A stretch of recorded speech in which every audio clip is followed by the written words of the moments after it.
my Toronto. VK on the beat. Check. I'm in Toronto where you wanna get a city love. I'm from Toronto where you wanna get a city love. I'm in Toronto like we wanna get a city love. My city love me back for my city love. Welcome to episode 1641 of Toronto Mic'd. Proudly brought to you by Great Lakes Brewery, a fiercely independent craft brewery who believes in supporting communities, good times, and brewing amazing beer. Order online for free local home delivery in the GTA. Palma Pasta. Enjoy the taste of fresh, homemade Italian pasta and entrees from Palma Pasta in Mississauga and Oakville. RecycleMyElectronics.ca. Committing to our planet's future means properly recycling our electronics of the past. Building Toronto's Skyline, a podcast and book from Nick Iones, sponsored by Fusion Corp Construction Management Inc. and Ridley Funeral Home, pillars of the community since 1921. I proudly produce a podcast for filmmaker Avi Federgreen. This podcast is called Unleashed, a producer's guide to indie filmmaking. Avi, by the way, will be a Toronto Mic'd guest soon. And what I love about Unleashed is that Avi is shining a light on a broken system. Be it filmmaking or television making, the system in Canada is broken. For the second episode of Avi's podcast, his guest was Marvin Kaye. Marvin created a show you may know called Less Than Kind. If you listen to episode 1153 of Toronto Mic'd, when my special guest was Jesse Camacho, there was a great deal of conversation about Less Than Kind. So here's an enlightening and infuriating conversation between Avi Federgreen and Marvin Kaye. Oh, and a little Toronto Mic in the mix. If you like what you hear, subscribe to Unleashed wherever you find your podcasts. Again, it's Unleashed, a producer's guide to indie filmmaking by Avi Federgreen. Let's go out, we'll take no prisoners. Lonely love, gotta leave it behind. We look like $1 million. Every time they look at us, we'll blow their mind.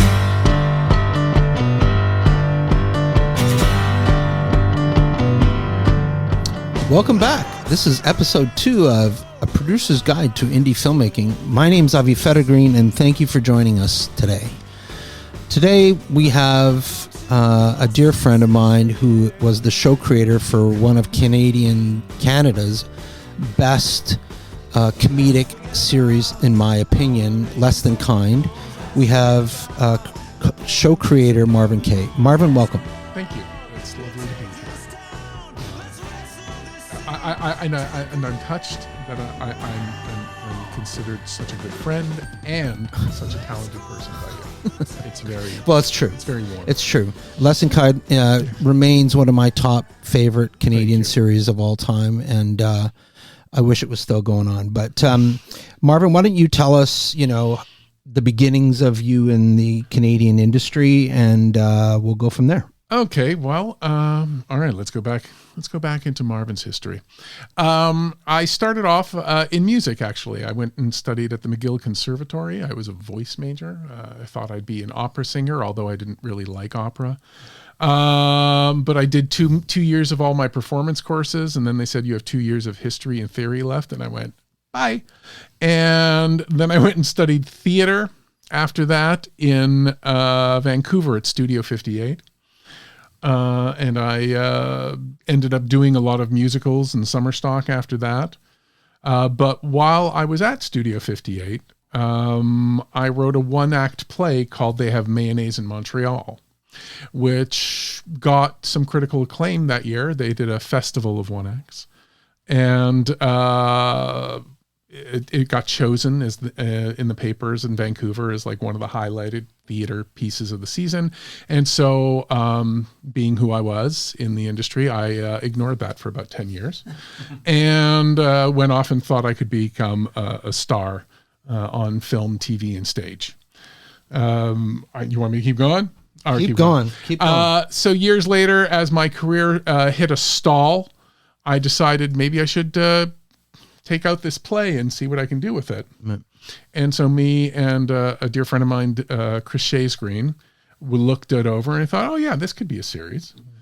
So we wrote some bits for it, and we went to Buffalo Gal Pictures in Winnipeg, who said, you should go to the National NFC with this and see what they did. So we went in, we got in with that, and it ended up becoming Less Than Kind, and it was the first thing I ever pitched. And just like most writers out there, the first thing I pitched got greenlit. Which is like lightning in a bottle, really. And well, yes. And not only that, it attracted like some big talent like Mark McKinney and all of these Kids in the Hall people, and some people do it. And then we were shooting, and I thought, wow, this is great. This is how must be how all writers and producers get started. You just write it, you pitch it, and it's greenlit. And one note about the cast of Less Than Kind, and it was truly an amazing ensemble cast, including starring Maury Chaykin, God rest his soul, Yes. who's one of my favorite Canadian actors ever, and quite the gentleman as well. So great ensemble cast, which helped, in conjunction with the great writing, make it as successful as it was. Yeah, and Maury was because it was based on my family and me growing up in Winnipeg, and my father was a gregarious person, very much like Maury. Like when I met Maury, I thought, oh, this is my dad. My dad's alive, and like he just had that same. My father had that same sort of energy, and Maury coming on board was really that greenlit a lot of things. It was fun. But also, I believe Mark McKinney was one of the writers as well with He you. He came on board in the second phase of development. Yeah. That was just, that to me was, I was awed by it. Like I remember sitting down and having a meeting with this guy, and I'm going, this is somebody I've seen on SNL. This is Kids in the Hall. Like I was just sitting there, and he was talking about my show, and I was a little starstruck, but he is so creative and so honest, and it was just so lovely and so inspiring to be. He bought in so much that he fought for the show the whole way through his involvement, right? Yeah, he fought for it, and I think having him there, because he has the strength and the reputation, right. Him and Gary Campbell, who was also a member of Kids in the Hall on the writing side, that it gave us a lot of freedom that most shows didn't have, because we were an edgier show. Like we dealt with the coming of age of a teen, and we weren't shy about some of the sex and the drugs and all the other stuff that we dealt with. And eventually, because Maury passed in the second season, we actually wrote the death into the show, which ironically, like the reason I wrote the play in the first place was because my father had passed away. Right. And it was actually in the original conception of the show that we would go for 4 seasons, and like we would watch the father get ill and pass away, because that was the whole motivation behind writing the play to begin with. Right. Yeah. And also, as the show progressed, I mean, it did 4 seasons, but the latter seasons got a little bit more edgier because HBO Canada really gave you the creative right to be able to make it. Yeah. Well, the first season we were on City TV, which then got sold, and it got sold after the first season. Mm-hmm. And we had already shot the second season when the sale had taken place. Right. And then the new people had come in while we were editing, and they were trying to edit the show to be more in line with their And that was thing. CTV, correct? Yeah. Right. And it's the first time I ever saw Mark like explode in an editing room, just because we kept getting like, oh, why don't you come in here and out there and to cut this little bit out and put this little bit here. And we were like, what are you doing? What are you talking about? And so then we reached an agreement with them, but at the same time, somebody who was at City, who had originally greenlit us, had moved to HBO Canada, and they said, why don't we take you? And then we were able to do, for the second season, we put back everything we'd cut or started to cut. And then when we got renewed for the third season, they said, do whatever the fuck you want. And we were like, are you sure?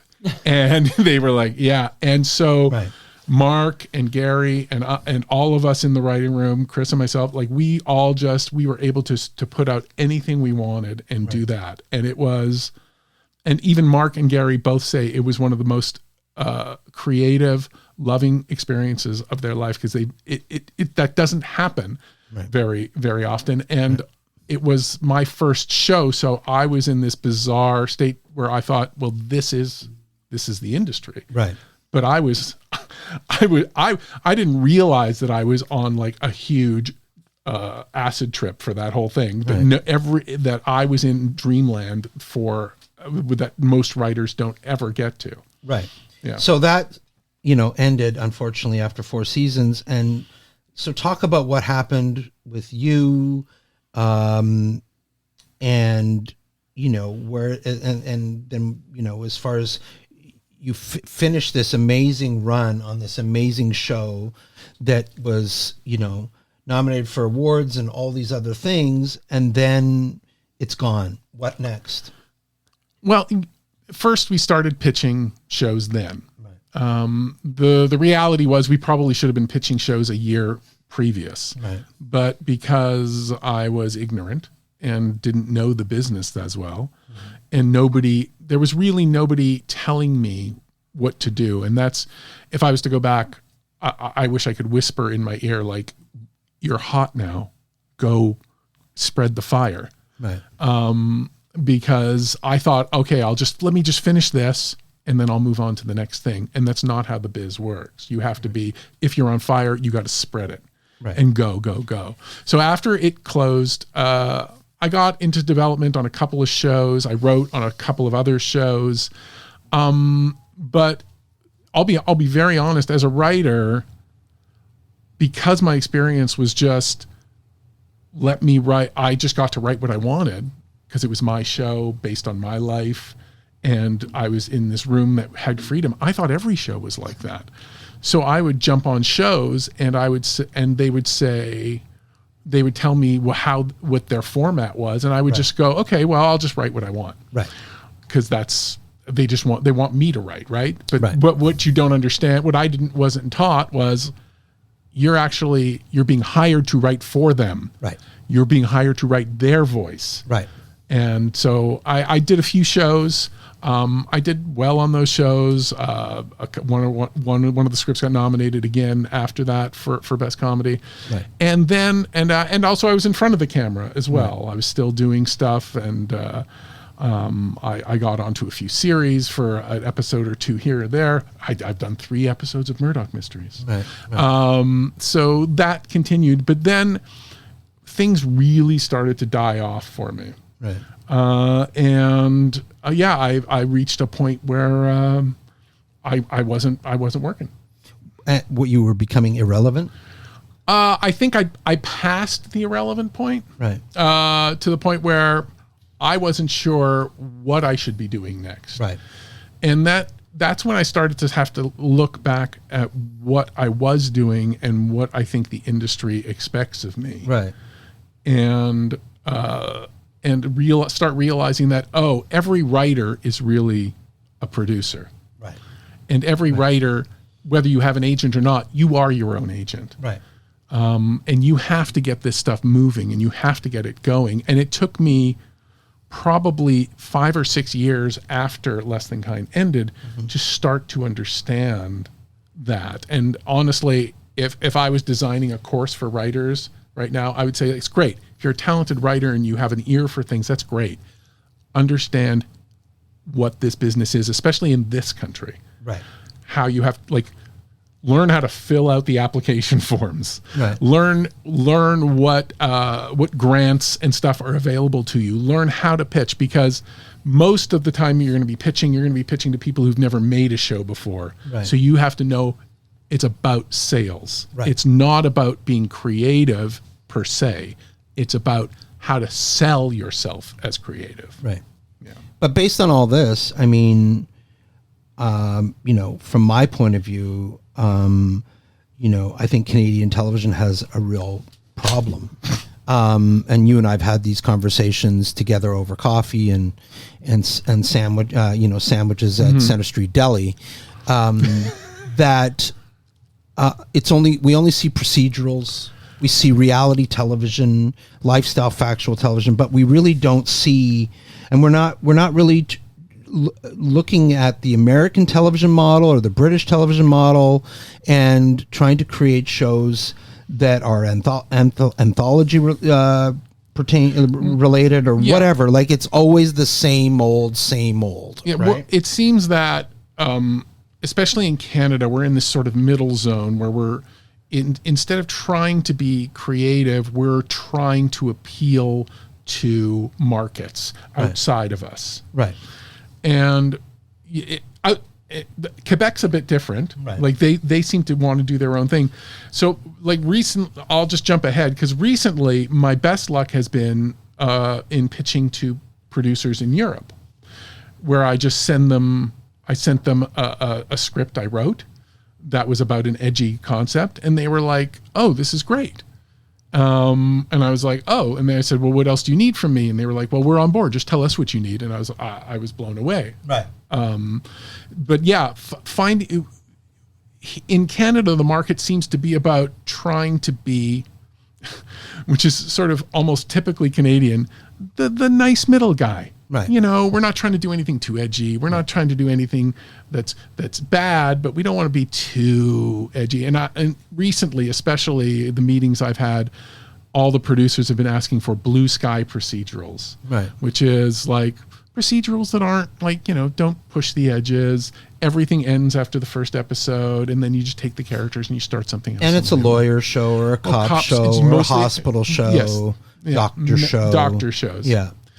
So that's been a lot of what's being thrown at me. And what's funny is like when I talk to other producers, like who have larger production companies, they even look tired telling me that this is what the market is demanding right now. But meanwhile, I know the shows I watch, the shows that are winning awards, the shows that I see being talked about are none of those fucking shows. They're all the edgier shows, and they're the shows that I'm enjoying are the ones that are made in Europe that push the edges a bit, that try and do something a little different. So it seems we're caught in this like nothing land of trying to be nice and not trying to do anything too creative, because that's a little scary. Well, the other thing too is like we export more comedians than any other country in the world, yet we don't do comedic shows like we used to. And we're seeing, we would never get a show like Ted Lasso or some of these kinds of, comedic yet dramatic series off the ground here, because the broadcasters, to be honest, and I'm going to say it out loud, are dead from the neck up when it comes to this kind of stuff. And they fall in line with what they know, which is procedural. And we should be doing comedic shows. We have a great talent pool of comedians in this country that deliver time and time again, and it's been proven historically. And yet we seem to be now afraid of doing comedic series. Well, and I think it's part of that sort of blue sky procedural. It's just this formulation of trying to get something that's easily digestible to the public instead of something that might make you squirm and laugh at the same time. Like that, to me, those are the shows I enjoy watching. Those are the shows that I enjoy doing. Now, I can write the other stuff, but in terms of the creative thing that makes your heart pump a bit, like that's all the stuff that's interesting for me. And I'll be honest, in terms of Canada, most of the broadcasters no, all of the broadcasters, I don't see any of them really pushing that line at all. Sometimes a little on CBC Gem, but even that, it's still holding back. It's still held back, and it doesn't really pay attention to the craft of it as well. Right. And so there's this imbalance of like, well, if that guy's got a big TikTok or YouTube following, we'll make him the showrunner. Well, he's never really written a show before. Oh, well, we'll get another experienced writer in, but we won't call them a showrunner. We'll just have them help him in quotation marks, write the show. Right. And then it'll still be, but we'll still promote it as that person's show. Right. And that I've seen that happening a couple of times now, or a few times now, where people have done that, and it's like, it's shocking to me that that's being allowed to happen. Well, the other thing too is we've heard this over and over again from the bureaucrats that run and fund television and film, is that we need to develop and create a star system. Well, how do you do that if all of the stars are leaving the country to go be in successful shows outside of the country? Well, I would ask you, like, what defines a star then? Well, is it a star? Is it somebody who has like over 100,000 followers on TikTok? Right. Or is it someone who's toured multiple countries doing comedy shows, or being in plays, or writing plays that have been produced across the planet? I mean, if you look at people like Don Martin, who were, in the early days of creating amazing television in this country, he went to the US. Yep. And is a Tony Award winner now and things like that. Look, if I could whisper into my ear 10 years ago when my show was winning awards and getting critical acclaim, there were people who were saying you should go to LA, you should do that. But I was like, I felt so overwhelmed with what was happening around me that I just thought, okay, let me just finish this and then I'll go. Right. But the truth was, and that I was too stupid or too arrogant to hear that this is how you plant the seeds. Really, if you want to be a success in Canada, you have to be a success somewhere else first. Right.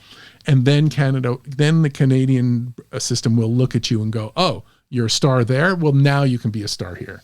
Well, and that seems to be, you have to seem to have that permission. You need that permission to really get access to the full respect and a cooperation. And when it comes to like primetime television, a lot of the broadcasters here, and you know who you are hold on, is this show, are you aiming a bullet at all the broadcasters? That's what Unleashed is all about. Oh, okay. That's what we're here for. It's like telling the honest truth about what's going on. Okay. Is that they tell you go find an American broadcaster and then come back to us. I mean, so if you're saying go find an American broadcaster who wants to take your show, you're basically suggesting that American television broadcasters know what's good and what's bad before you can even identify that, which I think that's a huge bullet in the head. Really. Yeah. And it's, to me, it's all part of that same thing where everybody is trying to make it formulaic and mathematic and algorithmic in terms of, instead of reading something and going, wow, I felt something with this. Let's see if we can make it. I'm not saying everything should be like that, but I'm saying there should be some stuff like that. Right. Because we have the other stuff. Right. The other stuff is I hesitate to use the word easier to make. Right.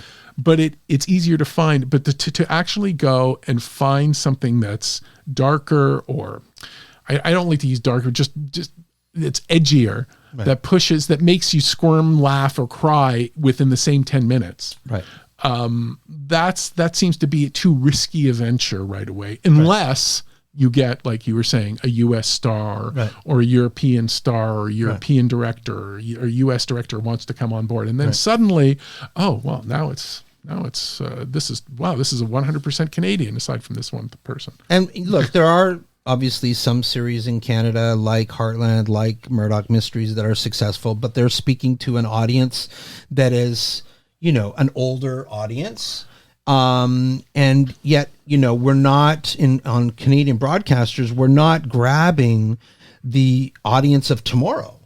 right? I mean, I think that's a big problem, that we have nobody under the age of really, let's say 40, maybe 50 and under, that are not gravitating to watching Canadian television. See, I agree with that, but also I acknowledge the fact that, like, you know, Murdoch, like, was it 17 seasons, 18, something like that? Yeah. I mean, you don't get to do that unless there's an audience base, like you were saying. So there is an appreciation for that. Yeah. I just don't see the appreciation. I just don't see the desire to create the appreciation for the other stuff that we're talking about. Right. It's like, okay, you've got Murdoch and you've got Heartland or whatever, you know, all of these things. Yeah. And they are rock solid. Right. You don't go 17, 18 seasons just making crap. Right. You're rock solid. You're doing whatever you're doing. And, you know, whether I like it, you like it, doesn't matter. They have an audience. Right. But what I don't see is that the willingness and the courage to just say, let's make this other thing. Right. And, it makes me, every writer I'm talking to right now, it breaks my heart that the CBC is the last place they want to pitch. Right. It should be the first place you want to pitch. Right. It should be like everybody should want to get in there. And it is the thing. It's like, well, you know, I guess we can pitch at CBC. Like it's so hard to hear that from people. And I'm like, and when I sit down and I have drinks with people and they're telling me this, I go, oh my God, this is so heartbreaking. Why isn't the public broadcaster that just gets money to make stuff, that doesn't have to rely completely on a market system, why aren't they doing more interesting stuff? And not just the stuff for CBC Gem and all of that, but like, why not? Right. That's it. No, I dumbfounded by the development money that is being spent and the production money that's being spent on episodic television in this country that doesn't answer to the audience out there. And, you know, my kids and their friends, you know, in their 20s and so on, are not watching Canadian television. They're watching Netflix, they're watching Paramount Plus, Apple, whatever, because they can't find anything on Canadian television that even remotely interests them. Well, I mean, I've got a 16-year-old at home, so I don't think she's watched anything on Canadian television. Not a thing. But I mean, there's also, I think the industry is in this transformative phase. I mean, YouTube has more people watching it than any of the streamers and any of the broadcasters. Right. So there's something happening here. And in my opinion, the only way to really get a hold of anything is to take those risks, is to actually, you've got to be that a broadcaster should be bold and interesting and do things that that you can't see anyplace else. Because if you can see it someplace else, like YouTube, then you'll go to YouTube. I mean, I know I spend time on YouTube now, more time probably than I do watching a lot of series. And I'm like, oh, I'm putting myself out of business. Okay, great. But we had on our episode 1, Jeremy Lalonde, who, couldn't make anything happen in film and television, and he's created his own YouTube channel, and it's become very successful. And we're seeing a lot of episodic shows being put on YouTube that people are watching. My daughter watches a show called The Rookie on YouTube. Yep. And she found this show. She watches it religiously. She's watched all the episodes over and over and over again. The people under 30 are generally gravitated to the internet and to YouTube. And, why doesn't a broadcaster wake up and go, maybe we should, instead of putting it on traditional broadcasting, why don't we put our show on YouTube? Well, I mean, I don't know how the legalities of that work, but I'm sure that there is an aspect of it. Like, they must be looking at it. I mean, they can't not be looking at the success of YouTube. Well, we know that Canadian television is years behind other countries as far as what's being made. Like, we're way behind as far as the kind of television that we're making. Yes. It's funny. I've been watching more shows in Australia, Germany, all of these kinds of shows more than I've been watching. Yeah, anything. I watch Korean series, I watch Japanese series, I watch Israeli series, I watch Hungarian series, and I watch it all on either Netflix or YouTube or whatever, because it's way more engaging for me to watch this stuff than what I can find in my own country. Well, and again, that to me, that brings me back to the heartbreaking thing. It's like, I don't understand what the agenda is right now. Right. And I don't, and what baffles me is, like, it was about a month ago, I called up a bunch of different writers and stuff and just said, okay, let's have a drink. Let's have a coffee. Tell me what's going on in your life. And everybody was saying the same thing. And we're picking on CBC right now, but we'll just keep doing it, because why not? If we're bullies, we're just punching the same guy in the face 20 times. Right. But they were all just saying, like, what is the point of this? Right. Like, why bother? Right. And if I don't have that TikTok following, if I don't have that YouTube following, if I don't have that Instagram following, I'm not going to get a show. I had one guy who was like, should I get my real estate license? And I was like, I don't know, maybe you should. Yeah. Because at least, that's something. But like, to think that people, I mean, I'm in my 50s, to think that, like, that's it. Like, as I thought as an actor, okay, yeah, when I hit my 50s and 60s, things will slow down. But I didn't think on the writing and producing side that things would slow down. Right. And I thought they would increase because, oh, look, I'm wise now. I'm experienced. Right. I'm in the industry. Right. Sure, certainly someone's going to want that. Mm-hmm. And there are some people who want that, but they don't even want, I know showrunner types who've been asked to work like I was saying before, work in the background. Right. While they put the TikTok people up front and call them the creators of a show. Right. And that to me is so disrespectful. Yeah. It is so, it is shameful that they would do that and just squash the talent that they have instead of embracing it. Right. Right. And that's not particularly, I'm not specifying CBC on that. It's the one thing I'm not saying that they're specifically on that, right. Although they have done it too. Yeah. But it should be shameful. And they're to not acknowledge the fact that that there are creators and artists in the industry here. Yeah. I had one very experienced showrunner guy who's still working, and he's in his late 60s, and he's still writing and doing stuff. And we were chatting one day, and he went, "You know what your problem is?" And I was like, "What?" "You're an artist." And for a moment there, I actually was insulted by it. It was like, "Don't you? What the fuck you calling me an artist? I'm a guy, I punched 9 to 5. I worked my." And then it was like, "Well, why?" And I thought about that later. Yeah. Like, why can't you be an artist? Right. Right. Like, why? And when I listen to interviews now on podcasts from filmmakers and stuff in the US and in other countries, they all talk about themselves as artists. But if you do it here, somehow you're this elitist dreamer. And so there seems to be this disrespect for that, even the term that is connected to creativity, that pervades the industry here. Right. And I only say here because that's the one I know the best. And my luck reaching out to Germany, Luxembourg, Poland, all these other places is like, I show them a project and they go, "Oh, that's really interesting. We can get funding for this." And I'm like, "Oh, I thought I would have to show you, like, the audience breakdown." Like, it's very, very, very different vibe here. Right. And, I'm worried.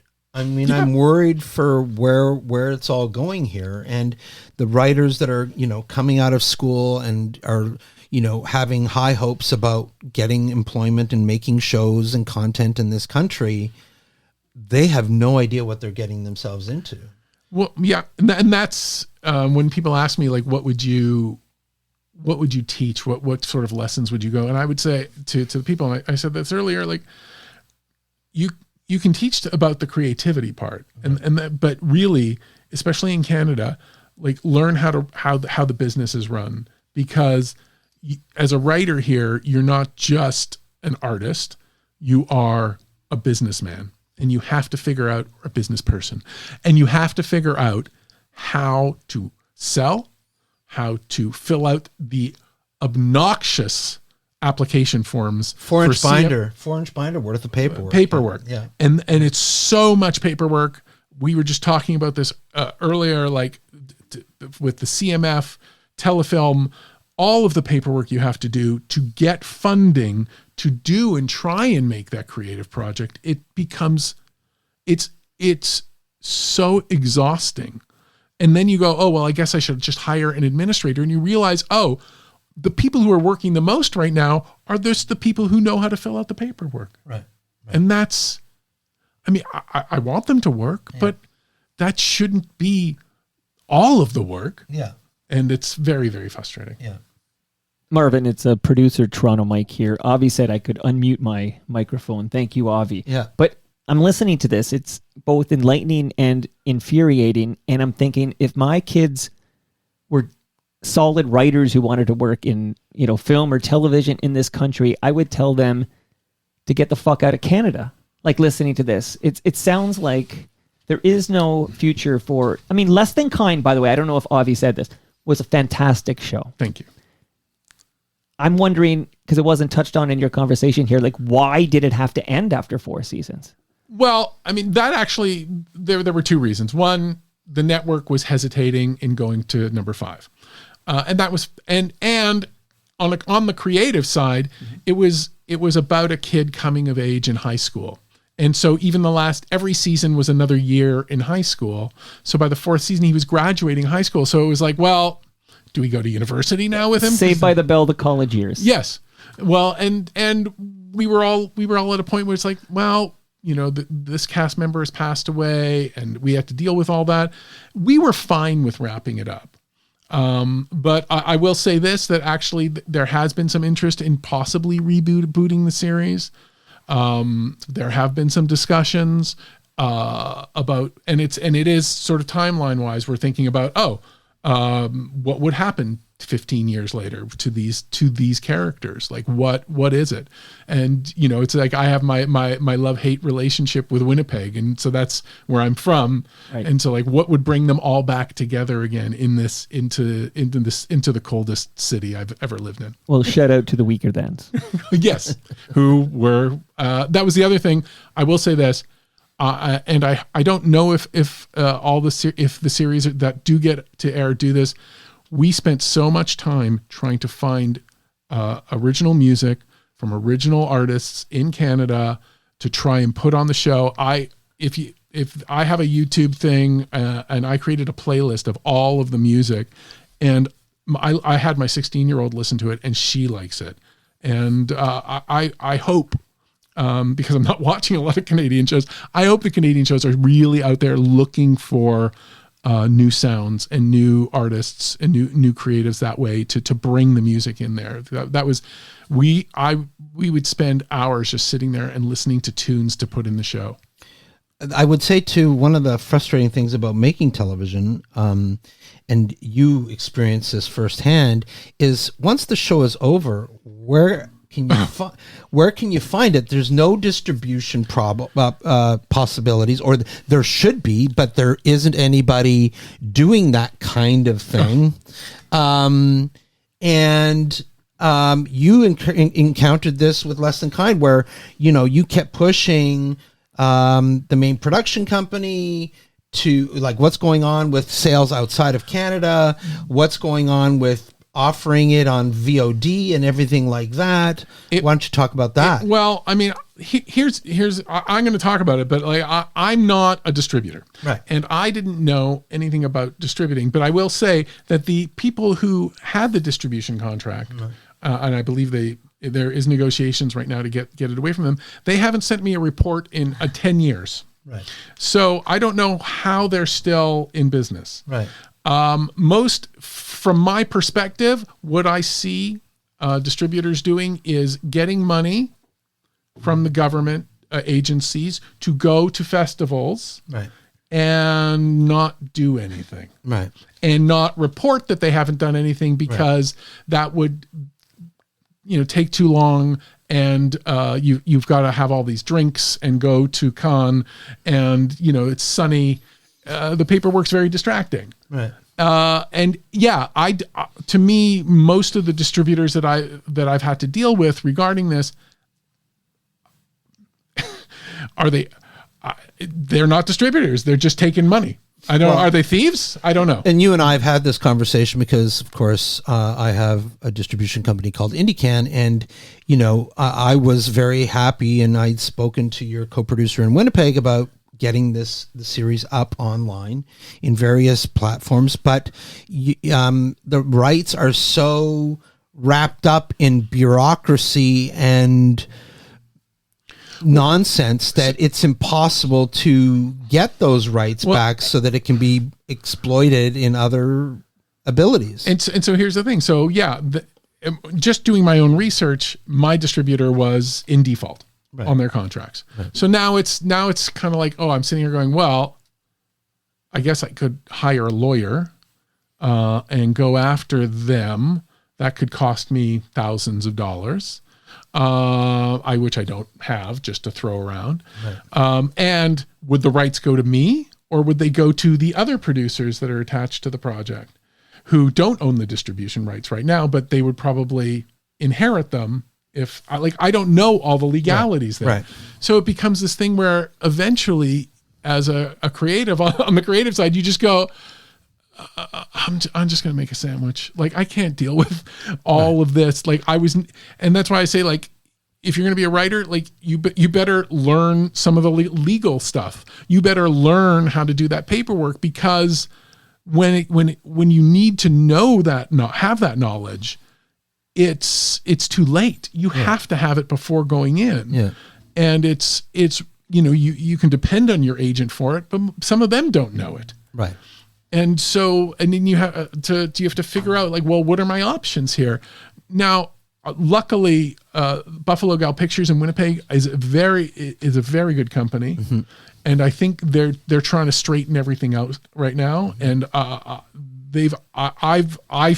I sometimes feel guilty because I don't spend as much time dealing with the Winnipeg stuff that I should, because I have strong connections there. Instead, I went to Luxembourg and Germany. Right. But I'm hoping right now that the Less Than Kind stuff will get straightened out. But what you're saying about distributors and everything here, they're just the people who know how to fill out the paperwork. Right. I don't know if they actually know how to sell shows, except for you. I mean, you're completely different. I appreciate that. But I mean, your show is no different than many other shows that have been made in this country, especially some of the older stuff like King of Kensington and some of these other things that have no exploitation anymore. No. The Beachcombers, whatever. I can name hundreds of great shows made in this country when great shows were being made. That you can't find anywhere unless somebody somewhere has taken it upon themselves to throw it up on YouTube illegally to allow people to watch it. Right. Less Than Kind can be seen illegally on YouTube. Right. And I don't know if it's legal because right now the distributor has it on their YouTube website, but I haven't seen any money from that. Right. So I don't know if people are watching it or not. The system's broken. Oh, 100%. Yeah. Yeah. Yeah. And also because of the streaming, something like YouTube and things like that, the system got expanded and no one knows what the fuck anything is anymore. Nobody knows how things work, or if they do, they're just keeping it secret. It's funny. The Writers Guild just this year, I got a check for, I guess you'd call them royalties for the writing on Less Than Kind from Spanish sales mostly that happened almost 10 years ago. And I'm like, what? So where has this money been sitting for 10 years? Shouldn't there be interest on this? But I was just surprised. I got the check and I didn't initially look at what the breakdown of where the funds came from. Right. And I was like, oh, I thought it was for one of these other two shows that I'd been on since then that are seen a little bit more. And then I was like, oh, it's from sales that happened in Spain and Europe in 2014 or 2017. And I was like, that's 10 years ago. Why am I just getting this check now? Right. Yeah. So, I think it's almost time to wrap it up. Well, I need to know if there's any hope to fix this. Like, we have a broken system. I've been, listening for the last, 45 minutes. It's infuriating. Yeah, I think for me, I think the system needs to break further. And I think, it's horrible to say that.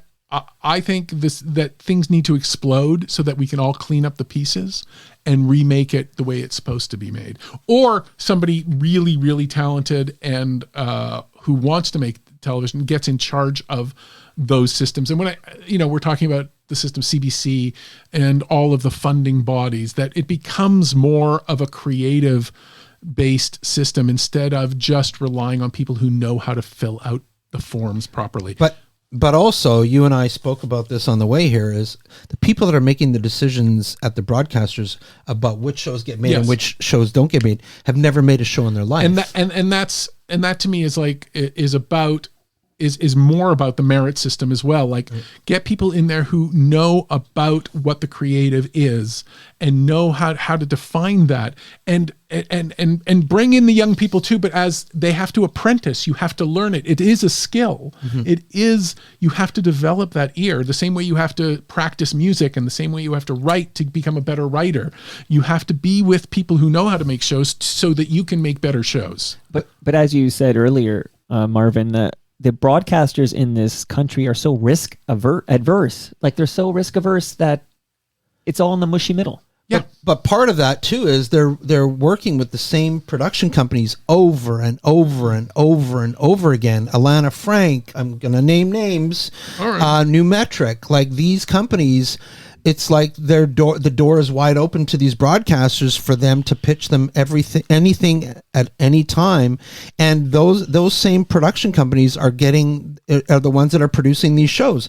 Very rarely is there a new producer or production company that gets a green light on a new series. It's rare, and it falls back into the same thing about risk taking. Like, that's all great that it's the same old, but is there shows any good? Are they going to attract the audience for their particular broadcast, for that particular broadcaster?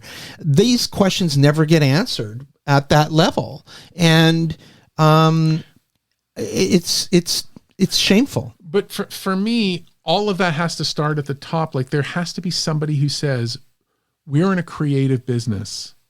Let's make stuff that's really interesting, and let's make stuff that might piss people off, that might get people writing in.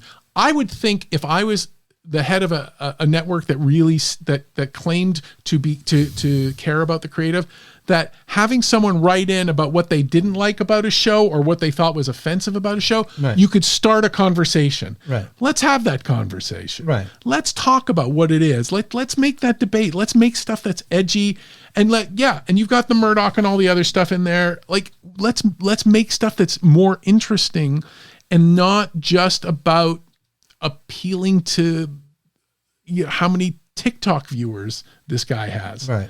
And I know there has to be a balance there. There's a business and marketing sense that it's all got to balance out, but the balance, it's not balanced right now. It seems to all be about this math instead of the creative math. And that's, of course, as a creative, I am biased in that. And I would say more so now than ever before, based on what's going on down south of the border, that there is an opportunity there to create some really amazing fire content. But I would argue with you that we don't have to look just south of the border. There's a little swimming pool, and you just jump across it, and there's a whole bunch of other borders. No, I totally agree with you. And those borders have produced some really interesting stuff. Yeah. And so part of me just hates the obsession that everything's about south. And right now, politically and everything, looking south of the border is a bit weird. Yeah. But like, there are other places to look. Oh, for sure. And it's just that we're not familiar with them. Well, we are, but most producers in this country, when it comes to television, are not interested in doing co-production with the UK or Ireland or Luxembourg or Germany or whatever, when Canada has more treaties than any other country in the world when it comes to production. Yet we don't co-produce series with any of these countries, especially the UK, which is shocking. Well, I don't know the stats. I know there's a couple out there that Very few. But I can say like the most more of the interesting movies and more of the interesting series that I've watched in the last few years have all come not from south of the border, Right. but from the east. Yeah. From going across the water and just looking there. And I have to read some subtitles sometimes, but you know what? I learned how to read pretty young, so I can do it. Right. I learned how to read in a couple of languages. Right. Well, look, I mean, I think we could sit here all day and talk about all the shtick that and things that we feel about what's going on in Canadian television, and we're never going to get an answer to any of it. But I truly appreciate you being on this podcast. I am honored. And you're like mishpucha to me. And There's been no refreshments or snacks, though. I will say, you could. I know. It's a little early. There is Do I plug product placement? Product placement. Yeah, I would. You owe this guy some money. Yeah. Yeah, pick it up. It's definitely worth your while. This is amazing, thirst quenching. Great liquid. Lakes beer. Great Lakes beer. That's correct. Oh, there's a logo there too. A sponsor of T.O. Mike. But seriously though, thank you, Marvin, for joining us today, for shedding some light on, the television industry in our country and beyond. And I hope that maybe we can have you back to continue the conversation at a later date. And I wish you great success in some of the projects that I know that you're developing, one of which with me. And let's go for it. Yeah. Thanks again. And for all of you out there, thank you for paying attention to Unleashed. And we hope that we'll see you next time. Have a great day. Ciao. And that brings us to the end of our 1641st show. Again, if you liked what you heard, subscribe to Unleashed, a producer's guide to indie filmmaking by Avi Federgreen. Go to torontomike.com for all your Toronto Mike needs. Much love to all who made this possible.